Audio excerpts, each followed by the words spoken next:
The Speaker, I ask unanimous consent that all members may have 5 legislative days to revise and extend their remarks and to include extraneous material on this measure. Without objection.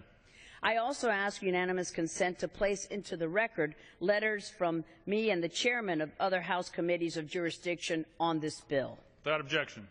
Thank you, Mr. Speaker. I yield myself such time as I may consume. The gentlelady is recognized. Thank you. Mr. Speaker, House Resolution 488 signals U.S. support for the people of Venezuela as they protest peacefully for democracy in the face of Nicolas Maduro's violent repression and his crackdown on those who express their opposition to his regime's failed policies.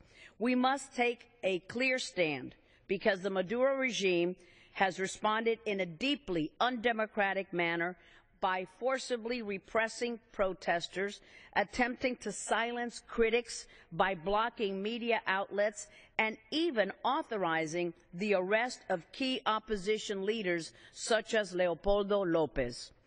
As protests have swelled throughout the country, the actions of regime forces have led to the deaths of at least 15 and to the unjust detention of more than 100 freedom seekers.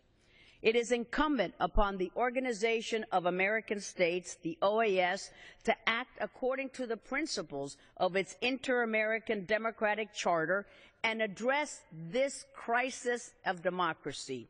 Yet recent history has shown us that the Secretary General of the OAS will not lead the way in this important effort.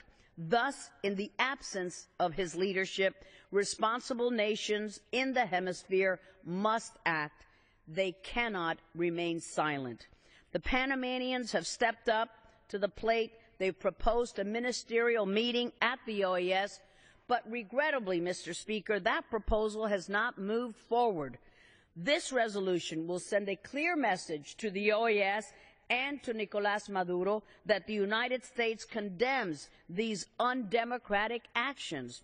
We see the plight of the people of Venezuela, and we stand on their side in the struggle for democratic change. We stand together with the Women for Life, Mujeres por la Vida, who march clad in white through the streets of Venezuela peacefully, like their companions in the struggle for freedom in Cuba, Las Damas de Blanco, the ladies in white. We stand with the students who take to the streets, demanding the release of their fellow students who have been unjustly detained, only to be met with the clubs and the tear gas of Maduro's henchmen. And we stand together, Mr. Speaker, united with the people of Venezuela who wish to cast the yoke of repression and oppression and the influence of the Castro regime, which has been more than eager to help Maduro silence the oppression in Venezuela because it fears that the movement will sweep over the island of Cuba.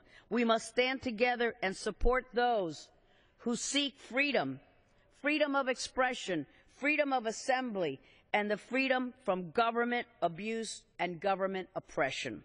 We must speak with a unified voice, Mr. Speaker, about the crisis of democracy in Venezuela and standing in solidarity with the Venezuelan people in their spirited struggle. But in the face of a determined autocrat who disregards expectations of right conduct and who is willing to use violence to impose his will on free citizens, well, Mr. Speaker, words are just not nearly enough. We must act, and we must act now. We must support those who are pleading for respect for democratic principles, for human rights in Venezuela. I want to thank the chairman of our important committee, Chairman Royce, and my good friend also, Ranking Member Elliot Engel, for getting this measure to the floor so quickly.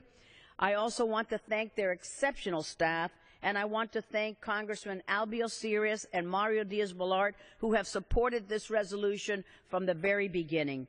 Mr. Speaker, we have worked closely together in a bipartisan and a bicameral way, including with the State Department, to ensure that this is a strong, bipartisan resolution and I urge my colleagues to support it.